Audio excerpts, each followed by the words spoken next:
Hello dear student, we are discussing here chapter number 10, reaching the age of adolescence. Okay, today we are discussing here our last topic, that is reproductive health. If we talk about the reproductive health, that means the health of individual is defined as his or her physical, mental well-being is called health. Okay, when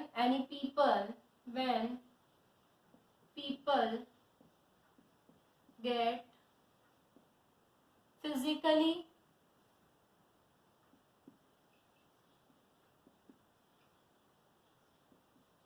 socially and mental well-being is called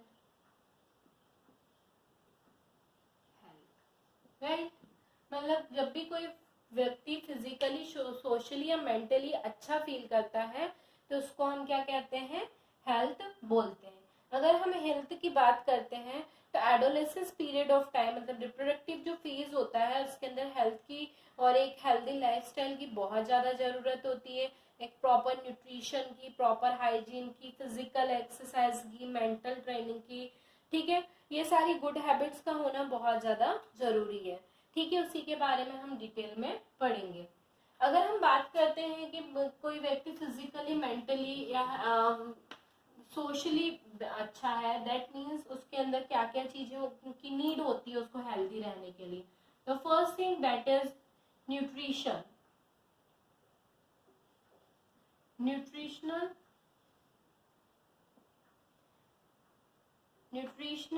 need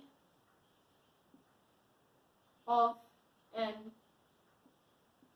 adolescent.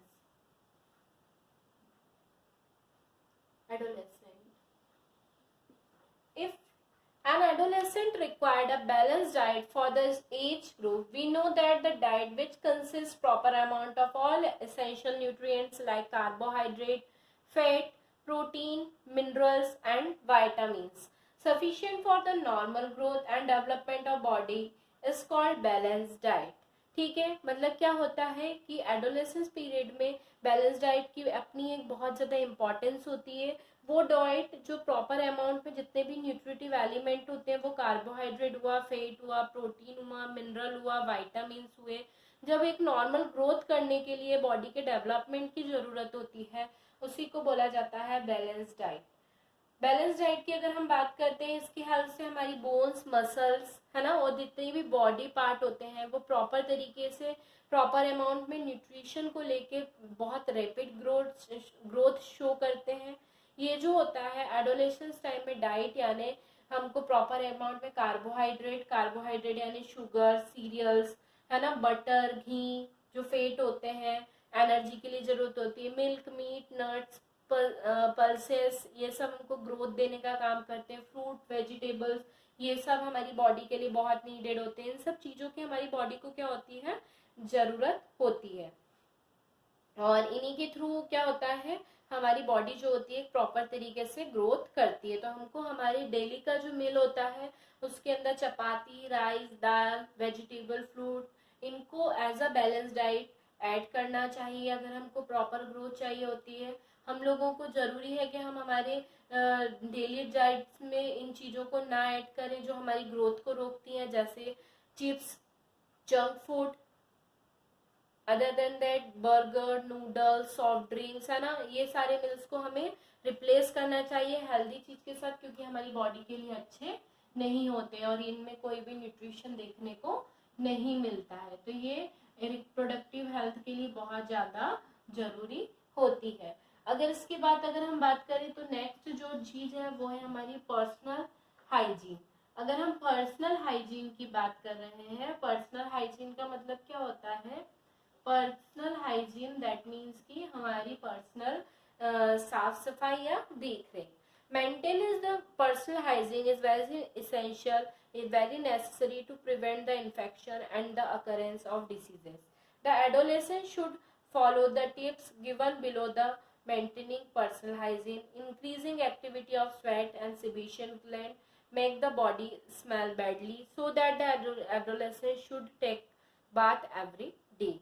है ना? क्या होता है, जैसे जैसे हम बढ़ते हैं तो वैसे वैसे हमारी बॉडी के अंदर बहुत सारी डिसीजेस या बहुत सारे इन्फेक्शन प्रिवेंट होते हैं, बहुत सारी चीज़ें, बहुत सारे चेंजेस देखने को होते हैं। तो उसके लिए हमें हमारी पर्सनल हाइजीन पे ध्यान देना बहुत ज़्यादा जरूरी है। इसके लिए हमारी जो एक्टिव स्वेट ग्लैंड और सीबेशियस ग्लैंड होती है वो काफ़ी एक्टिव हो जाती है, जिसके कारण हमारी बॉडी से बहुत गंदी तरीके से बैडली स्मेल करता है, जिसके लिए हमको डेली बाथ लेना बहुत ज़्यादा जरूरी है। They should always wash hand with the soap before and after taking a meal. खाना खाने से पहले और खाना खाने के बाद हमेशा हमें साबुन से हाथ धोने चाहिए। They should change cloth daily, है ना? हमें डेली हमारे कपड़े धोने चाहिए और चेंज करने चाहिए।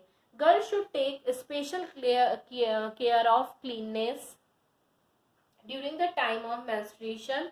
They should keep track their menstrual cycle and be prepared for the onset of menstruation. है ना? गर्ल्स को अपनी क्लीननेस का एक स्पेशल ध्यान रखना जरूरी है, वो भी किस समय पे? मेंस्ट्रुएशन साइकिल के दौरान, है ना? और प्रॉपर केयर करना चाहिए और प्रिपेयर होना चाहिए मेंस्ट्रुएशन साइकिल के लिए। ओके, इसके अलावा अगर हम बात करें तो फिजिकल एक्सरसाइज, फिजिकल एक्सरसाइज की अगर हम बात करते हैं, physical exercise keep the body and mind healthy.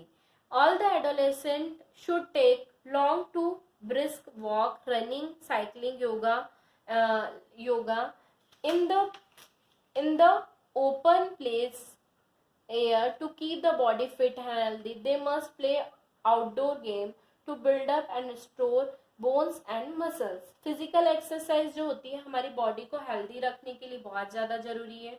जितने भी एडोलेसेंट होते हैं उस समय हमें वॉक करना चाहिए, रन करना चाहिए, है ना? प्रॉपर साइकिलिंग, योगा, इन सब, और फ्रेश एयर जो होती है वो लेनी चाहिए ताकि हमारी बॉडी फिट और हेल्दी रहे, है ना? हमको आउटडोर गेम्स जो हैं वो खेलने चाहिए ताकि हमारी बोन्स और मसल्स क्या बने? स्ट्रॉन्ग बने।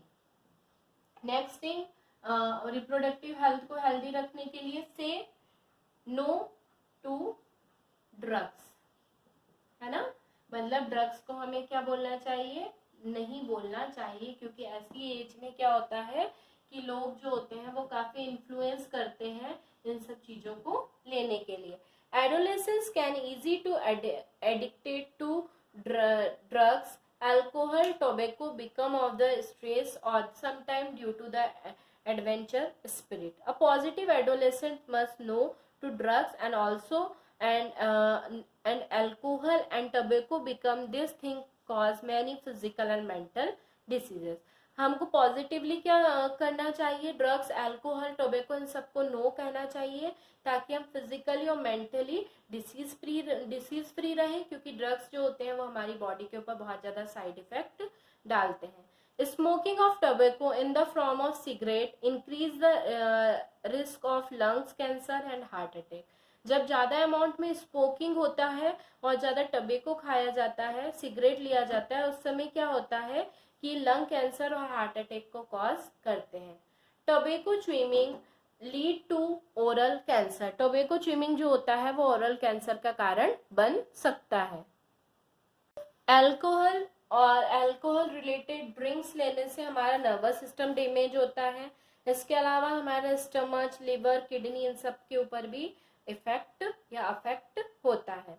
हार्मफुल ड्रग्स जैसे कोकेन, हीरोइन, है ना, ये सारे जो होते हैं हमारे नर्वस सिस्टम को और हमारे इंटरनल ऑर्गन को क्या करते हैं? डैमेज करने का काम करते हैं। और इनका एडिक्शन ना सिर्फ हमारी मेंटल हेल्थ को, फिजिकल हेल्थ को, बल्कि हमारी सोशल हेल्थ को भी क्या करते हैं? अफेक्ट करते हैं। So always say no to the drugs. किसी के इन्फ्लुएंस में आके ये सारी गलत आदतें ना सीखें।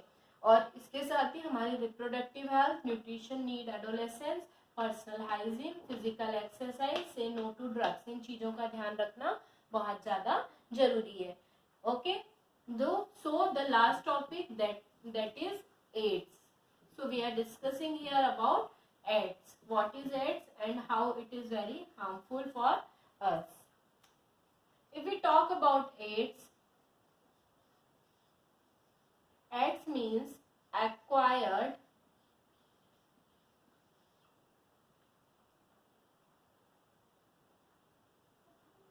immunodeficiency disease.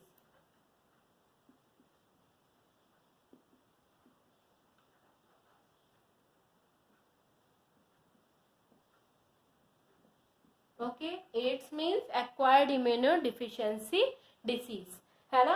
किसके कारण कॉज होती है एड्स? Caused by HIV। किसकी वजह से होती है? HIV की वजह से देखने को मिलती है, जो हमारी इम्यूनिटी के ऊपर अटैक करते हैं और हमारे अंदर बहुत सारी चीजों को कॉज करते हैं। कैसे एड्स अगर स्प्रेड कैसे होता है? स्प्रेड, अगर हम स्प्रेड की बात करें, स्प्रेड है ना, स्प्रेडिंग ऑफ एड्स, जैसे ब्लड ट्रांसफ्यूजन के थ्रू अगर कोई व्यक्ति HIV पॉजिटिव है, उससे नॉर्मल फंक्शन, नॉर्मल व्यक्ति के अंदर ट्रांसफर किया तो एड्स फैलने के चांसेस है ना। इन्फेक्टेड नीडल या इंजेक्शन, उसके थ्रू हम एड्स जो होता है वो स्प्रेड हो सकता है। कोई मदर एड्स HIV पॉजिटिव है तो उसकी प्रेग्नेंट लेडी से उसके बच्चे में जाने के चांसेस हो सकते हैं। सेक्सुअल कांटेक्ट के थ्रू, मतलब अगर कोई भी दोनों में से कोई पार्टनर, एक कोई सेक्सुअली HIV पॉजिटिव है तो दूसरा भी HIV पॉजिटिव हो सकता है। ये सारे कुछ रीजंस हो सकते हैं एड्स के स्प्रेड आउट होने के लिए। अगर हम बात करते हैं कि हमें इससे बचना है, तो इससे बचने के लिए ब्लड ट्रांसफ्यूजन जब हो रहा है, हम ध्यान रखें कि उसका प्रॉपर टेस्ट हुआ है कि नहीं, HIV टेस्ट हुआ है कि नहीं। यूजेबल नीडल्स का रीयूज ना करें। अगर मदर HIV पॉजिटिव है तो उसके लिए प्रिकॉशन रखें कि बेबी के अंदर प्रॉपर ट्रीटमेंट दे और बेबी भी HIV पॉजिटिव ना हो। सेक्सुअली कांटेक्ट सेव करें और सिंगल पर्सन से ही सेक्सुअली कांटेक्ट, सेक्सुअल रिलेशन बना के रखें। इस तरीके से आप एड्स से बच सकते हैं, क्योंकि ये एक तरीके की कैसी कम्युनिकेबल डिसीज है। ओके, आई होप सो अब आप लोग सब एड्स और रिप्रोडक्टिव हेल्थ से अवेयर होंगे। नेक्स्ट क्लास में हम नेक्स्ट चैप्टर्स के बारे में डिस्कस करेंगे। Till then student, have a nice day, good bye.